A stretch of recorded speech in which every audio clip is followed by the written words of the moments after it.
یہ قرآن مجید کی تاثیر ہے۔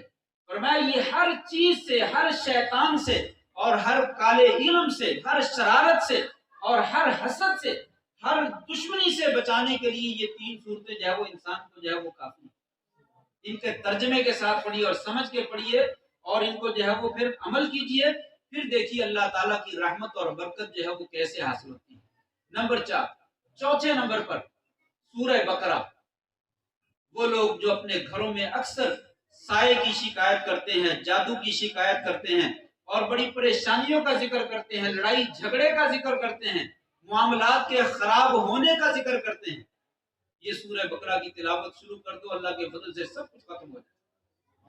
اپنے گھر میں سورہ بقرہ کی تلاوت کرو۔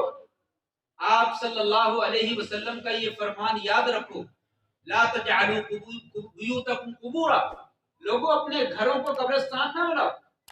وقرؤوا فیہا سورۃ البقرہ، اپنے گھر میں سورہ بقرہ کی تلاوت کیا۔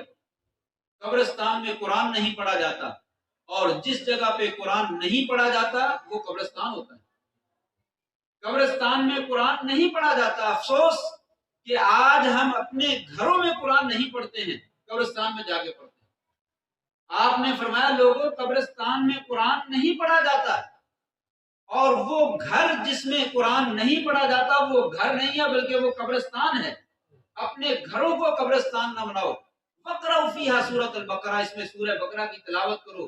فإن الشیطان ينفر من البیت الذی تقرأ فیہ سورۃ البقرہ، جس گھر میں قرآن کی سورہ بقرہ کی تلاوت کی جاتی ہے اس گھر سے شیطان جو ہے وہ بھاگ جاتا ہے، اور جس گھر میں شیطان نے ڈیرے لگا رکھے ہوں وہاں لڑائیاں نہیں ہوں گی تو اور کیا ہوگا، وہاں بچے ضدی نہیں ہوں گے تو کیا ہوں گے، نافرمان نہیں ہوں گے تو کیا ہوں گے، آپس میں معاملات خراب نہیں ہوں گے تو کیا ہوں گے۔ یہ سورہ بقرہ کی جو ہے وہ فضیلت ہے۔ آپ نے ایک دوسری جگہ پہ فرمایا لوگوں سورہ بقرہ کو لے لو، اس کو پڑھا کرو۔ فإن أخذها برکہ، اس کا پڑھنا بڑا ہی باعث برکت ہے۔ وترکها حسرہ، اور اس کو چھوڑ دینا بڑا ہی باعث افسوس اور باعث ناکامی ہے، حسرت ہے۔ ولا تستطيعوا البطل، لوگوں یاد رکھو کالے علم والوں کے پاس اس صورت کا کوئی توڑ موجود نہیں، جادوگروں کے پاس اس صورت کا جو ہے وہ کوئی توڑ موجود نہیں ہے۔ اس صورت کو پڑھیے تو صحیح۔ ہم تو جو ہے وہ تلاوت، یہ سورہ بقرہ 2.5 پارے ہیں تقریباً، آدھا گھنٹہ پونا گھنٹہ لگتا ہے تلاوت میں، ہم سے تو 5 منٹ تلاوت نہیں ہوتی۔ کون ہے آج مسلمان، اللہ ماشاءاللہ چند ایک ہوں گے، لیکن اکثریت ایسی نہیں ہے۔ اکثریت کا یہ حال ہے کہ کئی دن نہیں، مہینے سال پورا گزر جاتا ہے، رمضان آتا ہے تو قرآن مجید کو ہاتھ لگایا جاتا ہے۔ ہمارے نزدیک میں یہ بتلانا چاہتا ہوں، یہ بچوں نے قرآن مجید حفظ کیا ہے، اس کو یاد بھی رکھنا ہے، اس کو پڑھنا بھی ہے، یہ پڑھنے کے لیے نازل کیا گیا ہے۔ یہ ریشمی غلاف میں سونے کا اور سبز رنگ کا ریشمی غلاف اس میں لپیٹ کر اوپر والے روشن دان میں رکھ دیا جائے، اس کو ہاتھ نہ لگنا چاہیے، یہ ہاتھ نجس ہیں، بس اس کو محفوظ رکھ دیا جائے۔ اور کیا اس کا مقصد ہے قرآن مجید کا، کہ جب کسی سے قسم لینی ہے 5 روپے کی تو اس کو اتار دو، 10 روپے اس کے لینے ہیں وہ دے نہیں رہا تو قسم لے لو، یہ قسموں کے لیے ہم نے رکھا ہوا قرآن مجید، قسمیں لے لو۔ یا پھر مردے بخشوانے ہیں تو پھر قرآن مجید کو اتارنا۔ یہ مولوی صاحب کتنے کا قرآن مجید ملتا ہے جی، آپ نے 1000 والا لینا یا 5000 والا؟ قرآن مجید بھی 1000 والے ہیں، جی ہاں قرآن مجید بھی بکتے ہیں۔ آپ کو اپنا مردہ بخشوانے کے لیے 1000 والا چاہیے، 10,000 والا چاہیے؟ یہ قرآن مجید اس کام کے لیے نہیں نازل کیا، یہ ختم دلانے کے لیے اور مردے بخشوانے کے لیے اور قسمیں لینے کے لیے نازل نہیں کیا گیا، یہ لپیٹ کر ریشمی غلاف میں لپیٹ کر رکھنے کے لیے نازل نہیں کیا گیا۔ ابھی قاری صاحب بتلا رہے تھے افلا یتدبرون القرآن، لوگوں قرآن کے بارے میں غور و فکر کیوں نہیں کرتے؟ یہ قرآن مجید دستور حیات ہے، قانون زندگی ہے۔ آج انگریز، یہود و نصارہ اس قرآن مجید کی تعلیمات پر عمل کر کے آسمان تک پہنچنے کی کوشش کر رہے ہیں۔ ہم چاند پہ پہنچ گئے، ہم نے یہ کر لیا، ہم نے وہ کر لیا۔ اس قرآن مجید کی معلومات پہ عمل کرتے ہیں، لیکن ایک مسلمان ہے جس کا اس قرآن پہ ایمان ہے، وہ عمل نہیں کرتا، اسے پتہ ہی نہیں، اسے پتہ ہی نہیں میرے قرآن مجید میں ہے کیا ہے۔ یہ قرآن مجید یاد کرنا بڑی فضیلت ہے، بڑی سعادت ہے، لیکن سعادت اصل اس کے آگے ہے، اس کو سمجھ کر پڑھنا۔ افلا یتدبرون القرآن، لوگوں قرآن یاد کر لو۔ اللہ کریم نے مشرکین مکہ سے کہا تم لوگ قرآن میں غور و فکر کیوں نہیں کرتے، سمجھتے کیوں نہیں؟ ایک یا دو مثالیں سن لیجئے۔ ایک صحابی کہتے ہیں میں ابھی مسلمان نہیں ہوا، میں آپ صلی اللہ علیہ وسلم کے پاس آیا، مکہ میں بیت اللہ میں آپ قرآن پڑھ رہے تھے، تو آپ نے ایک آیت پڑھی سورہ طور کی، آپ نے ایک آیت پڑھی سورہ طور کی، وہ آیت ایک سن کر مجھے ایسے محسوس ہوا کہ میرا دل جو ہے وہ سینے سے اچھل کر باہر آئے گا اور اڑنا شروع کر دے گا، نکل جائے گا، دور بھاگ جائے گا۔ قال قلبی ان یطیر، ایک آیت کے سننے کے بعد میری یہ کیفیت ہوگی کہ میرا سینہ شک ہو جائے گا اور میرا دل نکل کر باہر بھاگ جائے گا۔ کیوں؟ ایک آیت۔ ہم تو پورا قرآن پڑھ جاتے ہیں، پورا رمضان میں قرآن سنتے بھی ہیں، سناتے بھی ہیں، کبھی کیفیت پیدا ہوئی ہے؟ کبھی نہیں۔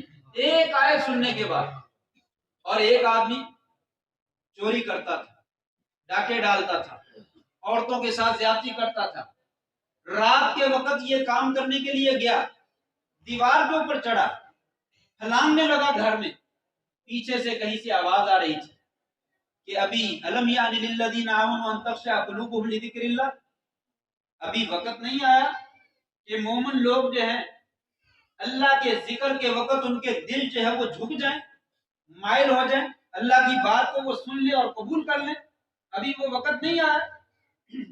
کہتے ہیں اتنے کلمات میرے کانوں میں ٹکرائے، وقت کا بہت بڑا چور، ڈاکو، بڑی زیادتیاں کرنے والا، کہتا ہے اتنے کلمات میرے کان میں ٹکرائے تو میں نے آسمان کی جانب دیکھا، یا اللہ مجھے مخاطب کیا جا رہا ہے، یا اللہ وہ وقت آ گیا ہے، اب مومنوں کو اللہ کے ذکر کے سامنے جھک جانا چاہیے۔ آگے چھلانگ لگانے کے بجائے پیچھے چھلانگ لگائی اور اپنے گھر میں چلا گیا، جا کر رو رو کر اللہ تعالیٰ سے معافی مانگی، اور معافی مانگنے کے بعد وقت کا بہت بڑا محدث اور بہت بڑا ولی اور بہت بڑا فقیہ بن گیا۔ ایک آیت نے زندگی کی کایا پلٹ کر رکھ دی، صرف ایک آیت۔ اور وہ واقعہ بھی آپ نے سن رکھا ہے، ایک صحابی رات کو پہرا دے رہا تھا، جسم میں تیر لگا، اس نے نکالا، پھینک دیا اور نماز جاری رکھی، پھر تیر لگا، دوسرا بھی نکال دیا، تیسرا بھی لگا، جسم سے خون بہنے لگا، نماز ختم کی، ختم کر کے اس کے ہوش و حواس جو ہے وہ قریب نہ رہے، اپنے بھائی کو جگایا، اٹھو میری طبیعت خراب ہے، اس نے دیکھا خون سے بھرا ہوا ہے، کہا جگایا کیوں نہیں مجھے پہلے؟ کہا سورہ کہف میں نے شروع کر رکھی تھی، وہ ختم کرنے سے پہلے میرا جی نہیں چاہا کہ میں قرآن مجید نماز جو ہے وہ ختم کروں۔ سورہ کہف شروع کر رکھی تھی، اس کے ختم ہونے سے پہلے مجھے نماز ختم کرنے کو میرا جی نہیں چاہا، وہ سورہ میں نے ختم کی ہے، پھر میں نے نماز ختم کی ہے اور پھر میں نے آپ کو جگایا ہے۔ اتنی لذت قرآن مجید میں کہ تیر لگے ہیں، جسم سے خون بہ رہا ہے اور ابھی بھی قرآن مجید کو چھوڑنے کو جی نہیں چاہ رہا، یہ کون سی مقناطیسیت کی قوت تھی؟ آج تھوڑی سی بارش شروع ہو جائے اور اندر جو ہے وہ نہ پتہ چلے اور مولوی صاحب قل اللہ واحد کی جگہ پہ لم یکن الذین پڑھ دیں، تو بعد میں کیا بنے گا؟ سارے بارش میں بھیگ جائیں گے اور مولوی صاحب کا شاید پتہ نہیں پوسٹ مارٹم جو ہے وہ کر دیا ہے، کیا آپ کو پتہ ہی لوگوں کے ساتھ کیا بن رہی ہے، اور آپ کو اپنی نماز کی پڑھی ہے، اتنی لمبی نماز، کمر درد کرنا شروع کر دی، ٹانگوں میں درد ہونا شروع ہو گئی ہے، کتنی لمبی نماز پڑھاتے ہیں؟ 10 منٹ 12 منٹ کی، فجر کی نماز زیادہ سے زیادہ 15 کی، اگر کبھی 25 منٹ کی ہو جائے، 25 منٹ کی نماز ہو جائے تو کیا معاملہ بنے؟ ہوتی ہے کہیں 25 منٹ؟ کیوں جی فجر کی نماز کسی مسجد میرا خیال نہیں ہوتی۔ آپ صلی اللہ علیہ وسلم، سنت رسول صلی اللہ علیہ وسلم پر عمل کرنے کے ہمارے دعوے کتنے ہیں، محبت کتنی ہے، ہم بڑی محبت کرتے ہیں، بہت پیار ہے ہم سے، سب کو، جتنے بھی مسلمان ہیں سب دعویٰ کرتے ہیں کہ بڑی محبت ہے۔ کبھی آپ نے سنا ہے، یہ شعر تو سنا ہے، مسلے تے کھلوتے ہیں پیر سج جاون امامت ہو جئی ہوئے، پڑھتے ہیں شعر، یہ سنے شعر کو نہیں سنے؟ مسلح تے کھلوتے ہیں پیر سوج جاون امامت اے ہو جئی ہو گئی. وہ کون سے مسلح پہ پاؤں سوج جاتے تھے آپ؟ ایک رات آپ نے تہجد پڑھی, آپ نے, ایک صحابی کہتے میں بھی کھڑا ہوں, آپ نے سورہ بقرہ شروع کر دی, 2.5 پارے ایک رکعت میں پڑھ ڈالے. میں نے کہا رکوع چلے جائیں گے, آپ نے سورہ آل عمران شروع کر دی, وہ بھی ختم کر دی. آپ نے سورہ نساء شروع کر دی ایک رکعت میں, وہ بھی ختم کر دی. 5, 5.5, 6 پارے تقریباً آپ صلی اللہ علیہ وسلم نے ایک رکعت میں پڑھ ڈالے. پاؤں سوجیں گے کہ نہیں سوجیں گے؟ سوجیں گے. 6 پارے ایک رکعت میں کھڑے کھڑے پڑھ دیے, یہ بھی سنت ہے. پاؤں ملانا بھی سنت ہے, آمین اونچی آواز میں کہنا بھی سنت ہے, رفع یدین کرنا بھی سنت ہے, یہ بھی سنت ہے. 5 پارے پڑھنا ایک رکعت میں. 20-25 منٹ کی نماز پڑھنا ہمارے لیے ممکن نہیں ہے. کیوں؟ قرآن مجید ظاہری طور پر بڑا پیار ہے, میں نہیں شک کرتا آپ کے دلوں میں آپ کو بہت زیادہ محبت ہے, قرآن سے بڑا لگاؤ ہے, لیکن جو اصل لگاؤ ہونا چاہیے وہ موجود نہیں ہے. وہ لگاؤ کیا ہے؟ جب قرآن پڑھے تو انسان کو مزہ ہے, سرور ہے, لطف ہے. انسان کہے پڑھتے چلا جائیے, میں کھڑا ہوں پھر کیا ہوا. میں جیسے ساری رات شادی کے فنکشن میں کھڑا رہتا ہوں, تھکا ہوں, بیمار ہوں, بوڑھا ہوں, کوئی مسئلہ نہیں, شادی کا فنکشن بھگتا سکتا ہوں, غمی کی محفل بھگتا سکتا ہوں. تو قرآن مجید کے لیے تھوڑا سا وقت برداشت نہیں کر سکتا؟ کیسا پڑھیے, آج تو لطف ہی بڑا آ رہا ہے, پڑھیے اس طرح. یہ ہے اصل قرآن مجید کا مقصد, کہ قرآن مجید پڑھے تو انسان کے دل میں اترتا چلا جائے اور انسان کے رونگٹے کھڑے ہوتے چلے جائیں. کبھی رونا آیا قرآن مجید سن کر؟ سبحان اللہ تو کہہ دیتے ہیں, ماشاءاللہ کیا بات, کیسا آپ کی آواز بڑی پیاری. قرآن نہیں پیارا, نعوذ باللہ من ذالک. کیوں بھائی؟ استغفر اللہ. قرآن پیارا ہے, آواز نہیں پیاری. آواز تو ہے ہی ہے, کسی کی آواز اچھی, کسی کی, اصل قرآن پیارا ہے. قرآن پڑھنے کی وجہ سے قرآن پڑھنے والا پیارا بن جاتا ہے. قرآن کیا ہے؟ انسان پڑھے تو اس کے وجود میں رونگٹے کھڑے ہوتے چلے جائیں. میرا رب کیا کہہ رہا ہے؟ ان بطش ربک لشدید, لوگوں تیرے رب کی پکڑ بڑی سخت ہے, اگر وہ پکڑنے پہ آ جائے تو تم کو چھڑا ہو نہیں سکتا. پتا ہے وہ بستیاں نیچے لے جا کر, نیچے سے اوپر لے جا کر نیچے پٹک دیتا ہے, اوپر سے پتھروں کی بارش برسا دیتا ہے. وہ قوم نوح کے اوپر پانی کا عذاب بھیج کر پوری بستی اور پورے علاقے اور تمام لوگوں کو تباہ و برباد کر دیتا ہے. وہ تھوڑا سا زمین کو حرکت دیتا ہے تو زلزلہ آتا ہے. ہر بندے کی زبان پہ جو اللہ کو کبھی کسی نے یاد بھی نہیں کیا, استغفر اللہ استغفر اللہ لا حول ولا قوت الا باللہ, لیکن جیسے ہی زمین ساکت ہوتی ہے, اللہ کون اور رسول کون اور نماز کون اور دین کو کوئی پتہ نہیں. فرمایا وہ اللہ جو بڑا پاور والا ہے, اس کی آیتیں جب انسان سنتا ہے تو دل کے جسم کے رونگٹے جو ہے وہ کھڑے ہو جاتے ہیں, رونا آتا ہے. قرآن مجید پڑھتے ہوئے آپ روتے تھے. وفی جوفی عزیز کا عزیز المرچل, ہنڈیا جیسے پانی کے ساتھ جوش مارتی ہے. آپ نماز پڑھتے تو اس طرح آپ کے رونے کی آواز آیا کرتی. ہم پورا قرآن مجید رمضان میں سن جاتے ہیں, کبھی رونا نہیں آتا. وجہ قرآن مجید پڑھنا ہی نہیں آتا, سننا تو بڑی دور کی بات. اول تو پڑھنا نہیں آتا, کسی سے سن لیجئے, صحیح پڑھ نہیں سکتا. اور تھوڑے لوگ ہیں, الحمدللہ اللہ کا شکر ہے, قرآن مجید کی طرف رجحان ہوا ہے. اب کچھ قراء حضرات ہم میں بھی پیدا ہوئے ہیں, لیکن ابھی بھی مسلمانوں کی اکثریت ایسی ہے جن کو قرآن مجید پڑھنا نہیں آتا, اور اگر پڑھنا آتا ہے تو ان کو پتہ ہی کوئی نہیں اس میں ہے کیا. میرے رب نے مجھے پیغام کیا دیا ہے. ہمارا رب ہمارا خالق ہے, ہمارا مالک ہے, رازق ہے, وہ اللہ تبارک و تعالی جس نے یہ سارا وجود بخشا. یہ صرف ایک مثال, یہ آنکھ دی ہے, یہ اللہ تعالیٰ نے دی ہے. یہ آنکھ پتہ کتنی قیمتی ہے, یہ کتنے کی ملتی ہے, اس کی کیا قیمت ہے؟ کہیں کوئی لیبارٹری ہے جہاں پہ یہ آنکھ تیار ہوتی ہو؟ آپ کی آنکھ خراب ہو جائے تو وہاں پہ چلے جائے اور وہاں سے جا کر لے اور نئی آنکھ جو ہے وہ ڈال دیں. کسی نابینے آدمی سے پوچھئے اس کی قیمت کیا ہے. ساری دنیا جہان کی دولتیں جمع کر کے آپ خرچ کر دیں, اس طرح کی آنکھ جو ہے وہ آپ کو نہیں ملے گی. وہ اللہ تبارک و تعالیٰ جس نے بغیر مانگنے کے ہمیں یہ صحیح سلامت آنکھیں جو ہے وہ عطا کی. اس پورے وجود میں نعمتیں نعمتیں ہیں.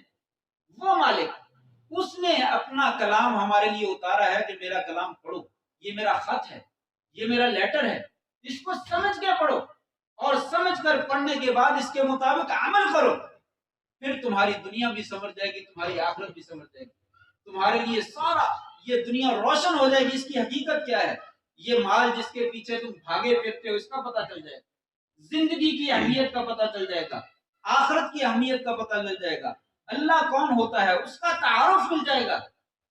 لیکن اگر پتہ ہی نہیں تو پھر آج جیسا کہ ہماری کیفیت ہے، قرآن جی پڑھنا تو آتا ہے، حفظ بھی کر لیتا ہے، بہت سارے حفاظ وہ کاروبار کر رہے ہیں اور قرآن بھولا ہوا ہے، سمجھنا تو بڑی دور کا، پڑھنے کا بھی موقع نہیں ملتا۔ اس مقصد کے لیے قرآن مجید کو نہ یاد کیجیے نہ کروائیے، اپنے اس بچے کو قرآن مجید یاد کروائیے جس کو آپ نے دین کے مشن پہ لگانا ہے، اس کا تعلق دین کے ساتھ وابستہ رہنا ہے، پھر وہ بچہ قرآن مجید یاد رکھے گا۔ جب آپ کو پتا ہے کہ میں نے اس کو دکان پہ بٹھانا، کرانے کپڑے کی دکان پہ بٹھانا ہے، فرنیچر بنتا ہے یہاں پہ بہت زیادہ، فرنیچر کی دکان پہ بٹھانا ہے، تو پھر وہ بچہ قرآن مجید یاد نہیں کر پائے گا، وہ باعث سعادت اور فخر نہیں رہ سکے گا، وہ مشکل کا ذریعہ بن جائے گا، اگر اس کو بھول گیا تو مشکل کا ذریعہ بن جائے گا۔ اس لیے بچوں سے بھی درخواست ہے کہ وہ قرآن مجید پڑھیں اور معمول بنائیں اور اس کو یاد رکھیں، والدین بھی خصوصی توجہ کریں، اساتذہ بھی اپنے شاگردوں کے ساتھ لنک رکھیں، رابطہ رکھیں کہ بچہ کیا کر رہا ہے، اس دفعہ قرآن جی سنایا ہے اس کے لیے انتظام کریں، اگر مسجد مل جائے تو اچھی بات ہے، نہ ملے تو گھر میں انتظام کریں کہ گھر میں جا کر آپ بچے اپنے والدین کو جمع کرو اور ان کو قرآن جی سناؤ، اپنے اپنے گھر کو مسجد بنا لیں، اصل تراویح گھر میں ہی پڑھی جاتی ہے تو وہاں پہ بچے سنائیں، اس طریقے سے قرآن جی یاد ہو سکتا ہے۔ اور اصل مسئلہ وہ قرآن جی ترجمے کے ساتھ سب بھائیوں سے درخواست ہے، نہیں پڑھ سکتے زیادہ، ایک ایک لفظ تو پڑھ سکتے ہیں، روزانہ کا ایک لفظ پڑھنے کا بھی ہمارے پاس ٹائم نہیں ہے، قرآن مجید کا صرف ایک ایک لفظ روزانہ کا سیکھتے رہیے، اللہ کے فضل سے دریا بن جائے گا، وہ چند ہی دنوں کے بعد دریا بن جائے گا اور قرآن جیت کی سمجھ آنا شروع ہوگی، آپ کو پھر بغیر سمجھنے کے قرآن جیت پڑھنے کا مزہ ہی نہیں ہے، وہ سمجھ کر جو مزہ آتا ہے اصل وہ قرآن جیت کا مقصد وہ ہے۔ قرآن مجید کی ایک آیت، وقت تھوڑا ہے، کام ٹائم جو ہے وہ کافی ہو چکا ہے، وگرنہ میں اس موضوع پہ بات بہت زیادہ کرتا، ایک آیت صرف یاد سن لیجیے، وَمَنْ أَعْرَضَ عَنْ ذِكْرِي فَإِنَّ لَهُ مَعِيشَةً ضَنْكًا وَنَحْشُرُهُ يَوْمَ الْقِيَامَةِ أَعْمَى قَالَ رَبِّ لِمَ حَشَرْتَنِي أَعْمَى وَقَدْ كُنْتُ بَصِيرًا قَالَ كَذَلِكَ أَتَتْكَ آيَاتُنَا فَنَسِيتَهَا وَكَذَلِكَ الْيَوْمَ تُنسَى۔ فرمایا اے میرے بندے، وَمَنْ أَعْرَضَ عَنْ ذِكْرِي، جس نے ہمارے ذکر سے، شریعت سے یعنی قرآن مجید سے منہ موڑا، اعراض کیا، پس پشت ڈال دیا، فَإِنَّ لَهُ مَعِيشَةً ضَنْكًا، دنیا میں ہم اس کی زندگی کی گزران تنگ کر دیں گے، وہ سکون کا سانس نہیں لے سکے گا، وَنَحْشُرُهُ يَوْمَ الْقِيَامَةِ أَعْمَى، قیامت کے دن اس کو نابینا اور اندھا کر کے ہم اٹھائیں گے، وہ انسان کہے گا یا اللہ دنیا میں میری دو آنکھیں موجود تھی، آج مجھے اندھا کیوں بنا دیا گیا ہے؟ اللہ تعالیٰ فرمائیں گے کذالک اتتک آیاتنا فنسیتها، تیرے پاس ہمارے قرآن مجید کی آیات آئی تھی، تجھے پڑھ پڑھ کر سنائی جاتی تھی، تو نے انہیں پسے پش ڈال۔ مولوی صاحب یہ آپ کے پاس ٹائم ہے، قرآن مجید آپ پڑھیے، ہمارے پاس تو ٹائم نہیں، سارا دن کاروبار کرنا ہے، فلاں میٹنگ میں جانا ہے، فلاں کام کرنا ہے، فلاں کام کرنا ہے، یہ مولویوں کا کام ہے قرآن پڑھنا، ہمارے پاس ٹائم نہیں۔ اللہ تعالیٰ نے کہیں پہ کسی آیت میں نہیں کہا میں نے قرآن مولویوں کے لیے اتارا، کسی آیت میں نہیں ایسا، مجھے بھی دکھائیے، یہ تمام لوگوں کے لیے ہے، ہم یہ کہہ کر اپنی جان نہیں چھڑوا سکتے مولوی صاحب یہ آپ کا کام ہے، یہ ہم سب کا کام ہے۔ فرمایا جس طریقے سے دنیا میں تو نے آیتوں کو پسے پش ڈال دیا، اسی طریقے سے آج ہم تجھے بلا دیں گے، جاؤ جہاں جانا چلے جاؤ، آج مان نہیں رہو، نبی نہیں رہو۔ یہ اعراض کیا ہے؟ قرآن مجید کو نہ پڑھنا، یہ بھی منہ موڑنا ہے، اس کو اگر کوئی پڑھتا ہے تو سمجھتا نہیں، یہ بھی منہ موڑنا ہے، اور اگر کوئی سمجھ لیتا ہے اس کے مطابق عمل نہیں کرتا، یہ بھی منہ موڑنا ہے، یہ اس سے بھی بڑا کام ہے، اس کے مطابق عمل کرنا بھی ضروری ہے۔ قرآن مجید میں معلوم نہیں سچ بولنا چاہیے، جھوٹ نہیں بولنا چاہیے، امانت میں خیانت نہیں کرنی چاہیے، سود نہیں کھانا چاہیے، رشوت نہیں لینی چاہیے، چوری کا مال، ڈاکے کا مال نہیں لینا چاہیے، ظلم اور زیادتی کا مال نہیں لینا چاہیے، یہ قرآن کی ہدایت ہے۔ کون عمل کرنے والا؟ میں بھی اور آپ بھی، سب اپنے اپنے گریبان میں جھانکے، اس کے اوپر عمل کرنا سب سے بنیادی ضرورت ہے۔ فرمایا اسی وجہ سے آج ہماری زندگیوں میں انقلاب پیدا نہیں ہو رہا۔ یہ قرآن مجید تو انقلابی کتاب ہے، اگر کوئی آدمی مضبوطی سے اس کو تھام لے، اس کی زندگی میں خود بھی انقلاب آتا ہے، اس کے معاشرے میں، اس کی کالونی میں، اس کے علاقے میں، پوری دنیا میں وہ انقلاب جو ہے وہ پیدا کر سکتا ہے۔